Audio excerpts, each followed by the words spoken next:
Olá, meus amores e amoras, bom dia. Bom, o motivo desse vídeo é que, já que nós não conseguimos chegar a um acordo quanto à nossa videochamada dessa semana, eu tô aqui cumprindo a função, né? Gravando a videoaula para poder fazer a correção dos exercícios sobre o parnasianismo. Bom, eu tinha falado antes que eu tinha até definido com a Ana Teodora que nós faríamos essa videochamada na sexta-feira. Porém, surgiu um compromisso também da escola para sexta-feira e aí eu não vou conseguir cumprir o combinado de fazer a videochamada. Aí eu propus hoje, mas não chegamos a um acordo, então a videoaula está aqui e a videochamada a gente vai ter que marcar para um outro dia, semana que vem, quem sabe, tá bom? Então vamos à correção. Página 543, nós vamos falar ainda sobre o parnasianismo. Sim, aquela corrente literária que existiu concomitantemente com o realismo e tinha por objetivo cultuar o belo. Era sua bandeira ou seu lema era a arte pela arte. Isso vocês já sabem, eu já expliquei, vocês já devem ter lido na apostila. Vocês devem também já lembrar que o único autor brasileiro que nós temos como representante do parnasianismo é o Olavo Bilac. Concentrou-se em escrever suas poesias, especialmente, né? E aí, agora nós vamos falar sobre os exercícios, isso. Então, vamos lá, ó. Aprofundando. Aí temos que começar nos exercícios conceituais. Número 1. Explique em que consistiu o princípio parnasiano da arte pela arte. Esse princípio, ele se baseou em quê? Ou em que ele consiste? Sugestão de resposta? Bom, ele consiste na seguinte informação, é que a arte repousa na arte e ela não tem nenhuma função a não ser criar o belo. É esse o conceito parnasiano, tá bom? Lembra que eu disse que ele existiu concomitantemente com o realismo? Qual era a preocupação do realismo? A preocupação do realismo era propagar a realidade em si, era acordar o pessoal para, opa, nem tudo são flores, acorda para cuspir. O parnasianismo é aquela corrente literária que ele tem um pezinho no romantismo, sabe? Ele fica idealizando as coisas. E como que ele faz essa idealização? Através da arte. Ah, não importa de onde veio, como veio ou por que veio. É bonito? Então pronto. Isso é arte. O parnasianismo consistia nisso. Então a sugestão de resposta para número 1 é o lema do parnasianismo, arte pela arte, consiste na ideia de que a arte se repousa em si mesma e não tem outra função a não ser criar beleza. Acabou. Resposta número 1. Ok? Próximo, número 2. Aponte as principais características que, ao menos na teoria, opuseram o movimento parnasiano ao ideário romântico, na teoria, não na prática. Quais são as características? Bom, o parnasianismo, por exemplo, ele fazia a arte pela arte, era a busca da perfeição, privilegiando o prazer estético. Então, o objetivo do parnasianismo não era demonstrar nem sentimentos, diferente do romantismo. O parnasianismo era provocar prazer com o belo, bonito. Era propagar o bonito. Gente, vamos mostrar coisa bonita pro povo. Meu Deus, olha que garrafa linda. Meu Deus, isso é uma arte. Vamos mostrar para todo mundo. Era isso. Não importa de onde veio, como veio, por que veio. Não tá preocupado com esses ideais, diferente do romantismo, que tem toda uma estrutura por trás daquele sentimentalismo. O parnasianismo não. É o belo, vamos propagar o belo. O povo merece ver o que é bonito, tá ok? Parnasianismo. E o que o diferencia também do ideário romântico é a objetividade, ou seja, o autor, o poeta, o artista em si, ele não se envolve com o elemento da sua arte. Ele não se envolve. Ele é imparcial. Entende? Ele não tem uma relação chegada com o vaso para ter que fazer um poema sobre o vaso chinês. Bom dia, Charlotte. Entendem? Diferente do romantismo. O romantismo, ele faz a arte, mas ele está completamente imerso, envolvido ao objeto de sua arte. O parnasianismo não tem esse envolvimento. Foi? Então, número 2, sugestão de resposta. O parnasianismo promove a arte pela arte, que nada mais é que a busca pela perfeição, privilegiando o prazer estético. Além disso, a mesma corrente literária é objetiva, busca a objetividade e não se envolve com o objeto de sua arte. Ou seja, o poeta não se envolve com o elemento de sua poesia. Fim. Número 3. 4. O parnasianismo é tido por alguns como o realismo na poesia. Essa caracterização, contudo, embora justificada por alguns aspectos, encontra em uma série de diferenças entre essas duas manifestações poéticas. Quais são essas diferenças? Bom, o parnasianismo era defendido por alguns como sendo a poesia realista, tá bom? Só que há ali algumas divergências. Quais são? Bom, o que tem de diferente no parnasianismo para o realismo? Enquanto o realismo está preocupadíssimo com a condição social e faz uma crítica à burguesia, faz uma denúncia social, o parnasianismo mantém-se neutro e promove só o que é belo. Primeira característica triunfante entre um e outro. Um se preocupa com o contexto social, o outro só quer promover o belo. Acabou. Fim. Primeira diferença. Segunda diferença, o parnasianismo, extremamente preocupado com a estética, opta por uma linguagem formal, rebuscada, que é uma coisa muito comum lá do romantismo. Ele tem um pé lá no romantismo. Então, o parnasianismo, em busca da beleza, promove uma linguagem rebuscada, culta, norma padrão. Enquanto o realismo usa de uma gramática mais solta, coletiva, plural, uma gramática mais coloquial, ok? Principais diferenças. Só isso. Espero que tenham compreendido. Qualquer coisa é só me procurar. 5. Considere os seguintes versos do poema A um Poeta, de Olavo Bilac. Não se mostre na fábrica o suplício. Não se mostra na fábrica o suplício do mestre, e natural o efeito agrade sem lembrar os andaimes do edifício. Nesses versos de cunho metalinguístico, Bilac discorre metaforicamente sobre a importância da obra poética. Esclareça a condição estabelecida pelo poeta para que essa obra possa ser valorizada. Então, quando fala assim, lá na fábrica, não mostra o suplício do mestre, o quanto ele trabalha, né? Não mostra... Aí fala assim, é natural o efeito, agrade sem lembrar, os andaimes do edifício. O que esse texto de Olavo Bilac quer dizer pra gente? Metaforicamente falando, que o poema, né? Que já que a gente tá falando de poema... Ele deve ser contemplado sem que se lembre o esforço dele. Na fábrica, por exemplo, o mestre, ele não mostra o seu suplício, o seu sofrimento, as angústias, não mostra. Mas mesmo assim, quem passa do lado de fora e vê o tamanho da empresa, contempla.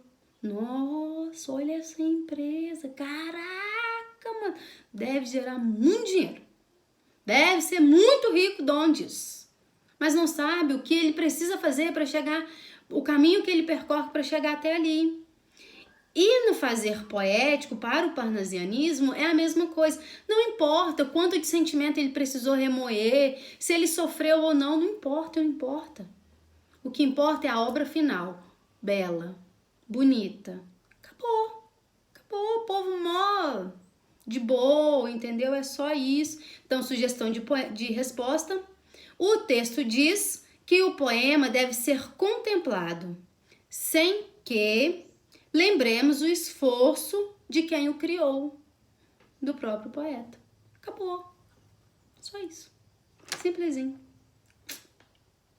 Leve como a neve. 6. Mal secreto.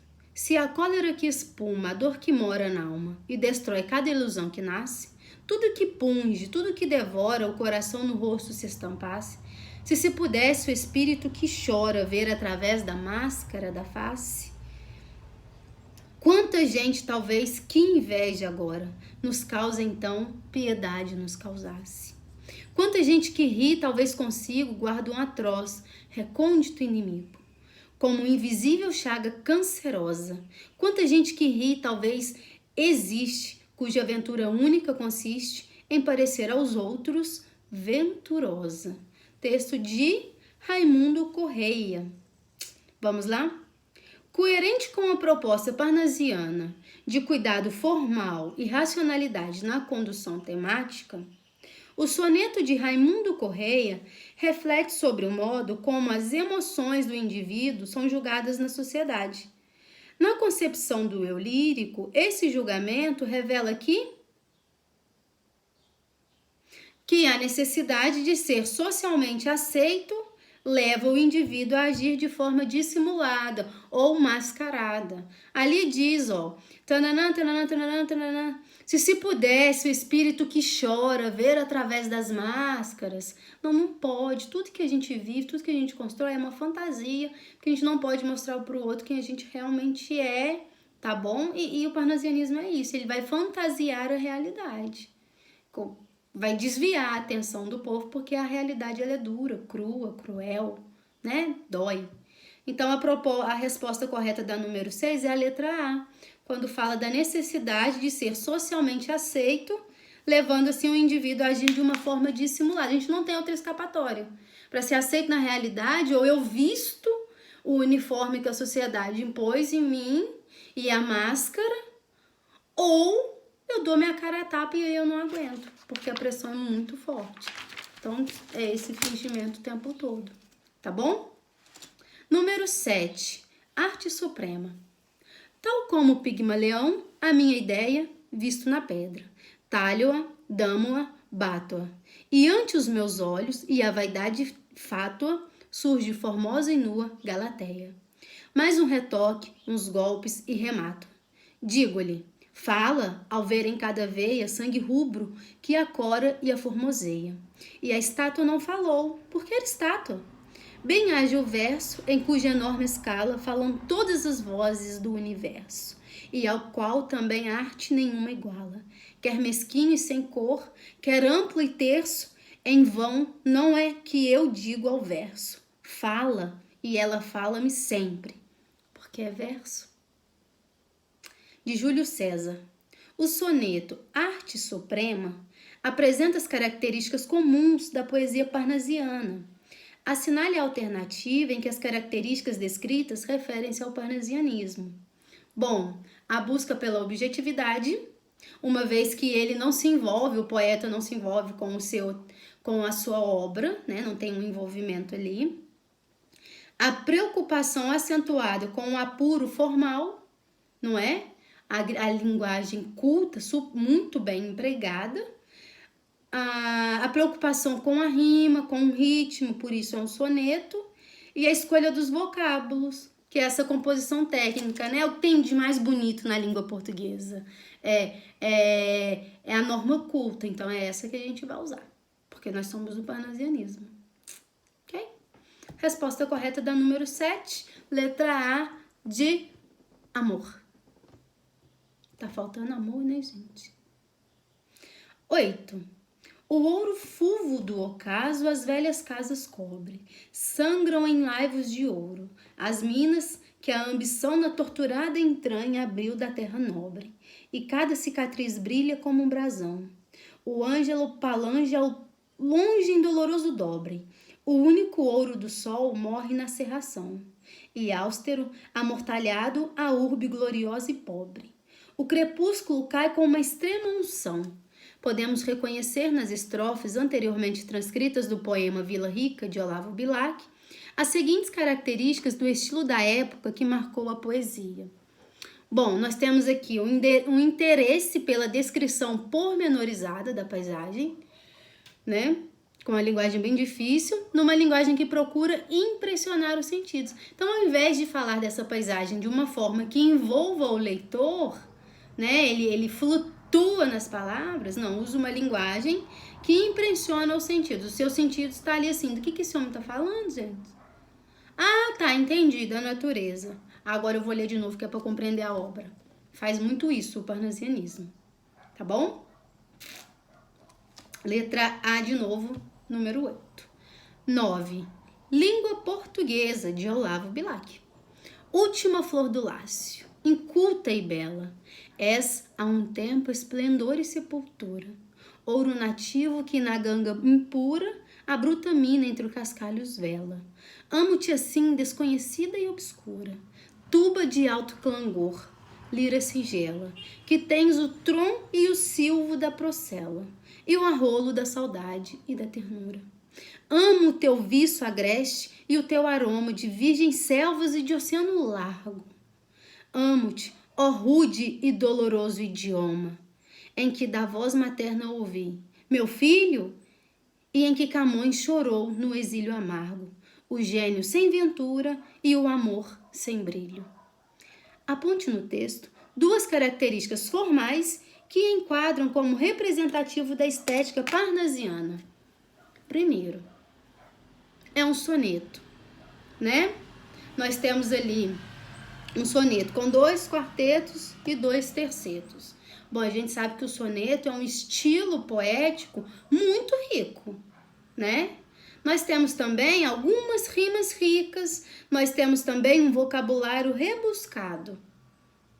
São essas características, são essas características que enquadram o texto a uma obra parnasiana, ok?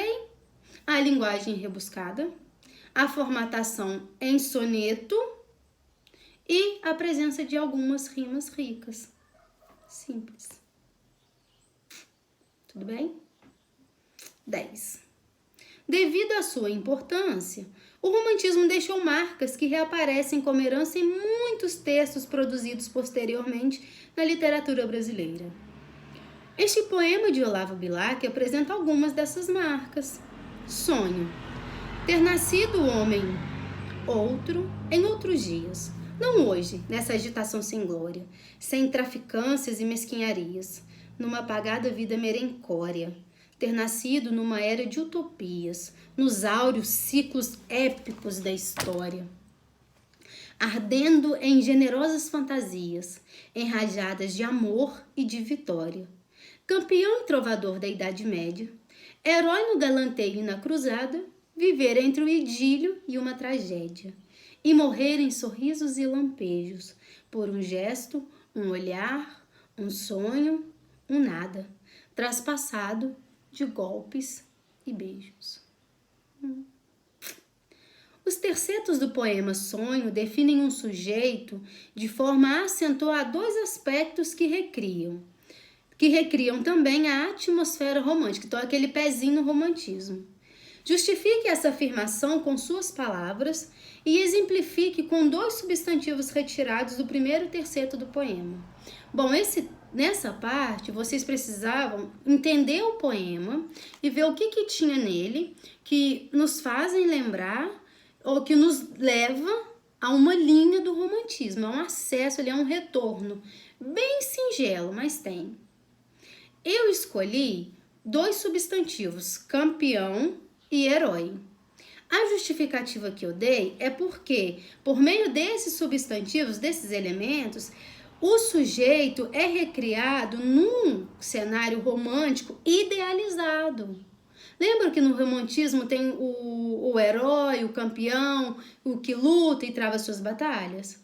Então, de acordo com o contexto, Eu escolhi, sugestão de resposta, os substantivos campeão e herói, porque ambos ajudam no cenário de uma recriação romântica, onde o homem é idealizado como herói. Fim. Acabou. Número 10. Ok? É só isso. Eu acho que eu não pedi para fazer a 11 e a 12. Porque eu não fiz, então não devo ter pedido a vocês. Bom, espero que tenham compreendido. Quaisquer dúvidas, vocês sabem onde e como me encontrar. Desculpa, sinto muito que não tenha dado certo a nossa videochamada essa semana, mas a gente não precisa desistir, podemos sentar novamente a semana que vem, tá bom? Tô morrendo de saudade de vocês, eu espero que acreditem em mim quando eu digo que sim, eu sinto falta de vocês. E por favor, gente, se cuidem, tá bom? Tá ficando cada vez mais difícil a situação. Não brinca com isso não, tá? Beijo, beijo, amo vocês e eu estou morrendo de saudade.